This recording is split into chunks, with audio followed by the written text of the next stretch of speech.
ചെയ്തിക്കണമെന്ന് പടച്ച റബ്ബിനറിയാം.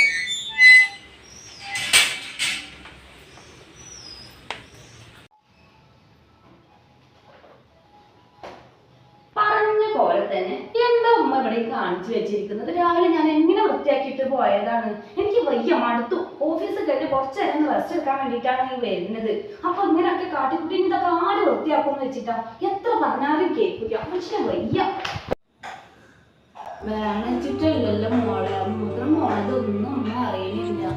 വേണിച്ചിട്ട് ഒന്നും ഒരിക്കലും ഇങ്ങനൊന്നും ചെയ്യൂലല്ലോ. എന്ത് പറഞ്ഞാലും അങ്ങനെ പറഞ്ഞാൽ മതിയല്ലോ. എനിക്ക് തന്നെത്താൻ മൂത്രം പോവുകയാണെന്നുള്ളത് പോയി എൻ്റെ ഒരു വീതി. എന്തിനാ ഉമ്മ ഇങ്ങനെയൊക്കെ പറയുന്നത്? ഉമ്മമ്മ പാവല്ലേ. നീ മിണ്ടരുത്. നീ ഇരുന്ന് പഠിക്കല്ലേ, നീ ഇപ്പൊ അത് ചെയ്യ്. വലിയൊരു സംസാരിക്കുന്നതിനിടയ്ക്ക് സംസാരിക്കരുതെന്ന് എന്നോട് ഞാൻ പറഞ്ഞിട്ടില്ലേ? നീ എന്തിനാ മോളെ മോളൂസിനെ ചീത്ത പറയുന്നത്? അവൾ അതിന് വേണ്ടി ഒന്നും പറഞ്ഞില്ലല്ലോ. എന്ത് പറഞ്ഞിട്ട് എന്താ കാര്യം? എപ്പോഴും അതെനിക്ക് ഇതന്നെയല്ലേ പാട്ട്. മടുത്തു ഞാൻ. എന്താ ഞാനിപ്പോ ചെയ്യാം? എന്റെ ഫ്രണ്ട്സൊക്കെ ഇപ്പൊ കയറി വരും. ഞാനിവിടെ രാവിലെ അവര് വരുന്നതുകൊണ്ട് എന്ത് വൃത്തിയാക്കിയിട്ട് ക്ലീൻ ചെയ്തിട്ടാ പോയതെന്ന് അറിയോ? ഇപ്പൊ അതാ കണ്ട കാട്ടി വെച്ചിരിക്കുന്നത്. എനിക്കല്ലേ അതിന്റെ ക്ഷയം.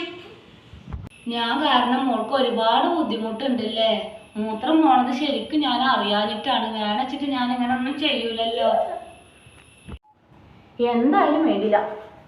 ഇത് ഇങ്ങനെ വിട്ടാൽ ശരിയാവില്ല. നിങ്ങൾ പോയിട്ട് നിങ്ങളുടെ ഡ്രസ്സൊക്കെ ഒന്ന് എടുത്തേ, ഒക്കെ പാക്ക് ചെയ്തോ. എങ്ങണ്ടാ മോളെ? എങ്ങോണ്ടാ എടുക്കാന്നുള്ളതൊക്കെ ഞാൻ പോകുമ്പോ പറഞ്ഞുതരാം.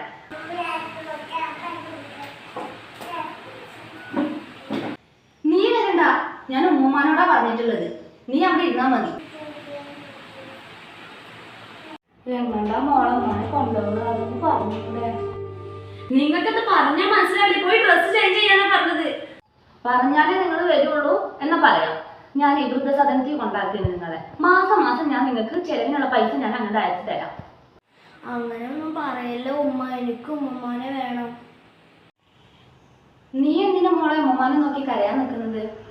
ഉമ്മ പോയിക്കോട്ടെ. ഉമ്മ പോയാൽ നമുക്കിവിടെ സുഖല്ലേ. ഇവിടെ ഇങ്ങനത്തെ ഈ സ്മെല്ലും കാര്യങ്ങളും ഒന്നും ഉണ്ടാവില്ല. മോൾക്ക് പിന്നെ തീരെ വേണ്ടാതായില്ലേ? മോളൂസിനും മോളൊന്നും കാണാതിരിക്കാൻ എനിക്ക് പറ്റൂല.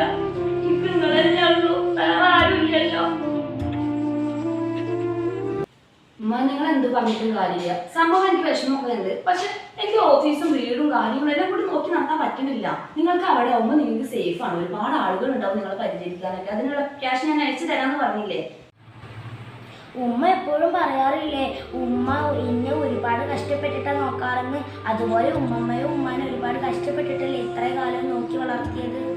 ഉമ്മ ഇതുപോലെ പ്രായമായിട്ട് മൂത്രമൊഴിച്ച് വൃത്തികേട് ഉണ്ടാക്കിയാൽ ഞാൻ ഇതുപോലെ പറയുമ്പോൾ ഉമ്മക്ക് അത്ര വിഷമം ഉണ്ടാവും. ഇമ്മാന്റെ ചെറിയ പ്രായത്തില് ഇപ്പം മരിച്ചിട്ട് ഇമ്മമ്മ കല്യാണം പോലും കഴിക്കാതെ കഷ്ടപ്പെട്ടിട്ടല്ലേ ഉമ്മാനെ നോക്കി വളർത്തിയത്. ഉമ്മാക്ക് ഇപ്പോൾ വലിയ ജോലിയൊക്കെ ആയപ്പോൾ ഉമ്മമാനെ അപ്പും വെറുപ്പും ആയല്ലേ. ഉമ്മമ്മ പോവുകയാണെങ്കിൽ ഞാനും പോവും. എനിക്ക് വേണം ഉമ്മമാനെ. ഉമ്മാക്ക് വേണ്ടെങ്കിലും ഞാൻ എത്ര കഷ്ടപ്പെട്ടാലും ഉമ്മമാനെ നോക്കും.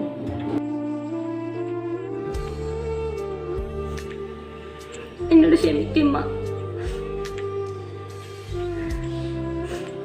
എന്റെ മോള് വേണ്ടി വന്നു. എന്റെ ഉമ്മാനെ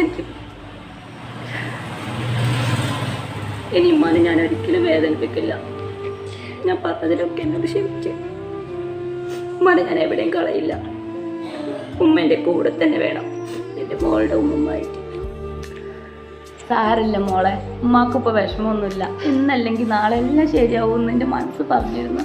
മോൾക്ക് വേണ്ടി വന്ന് എല്ലാ കാര്യങ്ങളും ഒന്ന് മോൾക്ക് പറഞ്ഞ് മനസ്സിലാക്കി തരാൻ. മോള് വിഷമിക്കണ്ട. ഇനി നമ്മളെ വീട് സ്വർഗ്ഗാവും, അതുറപ്പാ ഇൻഷാ അല്ലാഹ്. ഇന്നത്തെ സമൂഹത്തിൽ നടക്കുന്ന ഒരു വിഷയമാണ് കേട്ടോ ഇത്. വൃദ്ധസദനത്തിൽ മാതാപിതാക്കളെ കൊണ്ട് തള്ളുന്ന ഒരു പ്രവണത. എത്ര കഷ്ടമാണല്ലേ. ചെറുപ്പത്തിൽ ഒരുപാട് നോക്കി വളർത്തിയതല്ലേ. അവർ വലുതാവുമ്പോൾ അവർക്ക് കിട്ടുന്ന ശിക്ഷ ഇതേപോലെ അനാഥാലയത്തിൽ കൊണ്ടുപോയി തള്ളുന്നത്. ഇന്നത്തെ സമൂഹത്തിലുള്ള കുട്ടികൾക്ക് പടച്ച റബ്ബ് നല്ല ബുദ്ധി കൊടുത്ത് വളർത്തട്ടെ.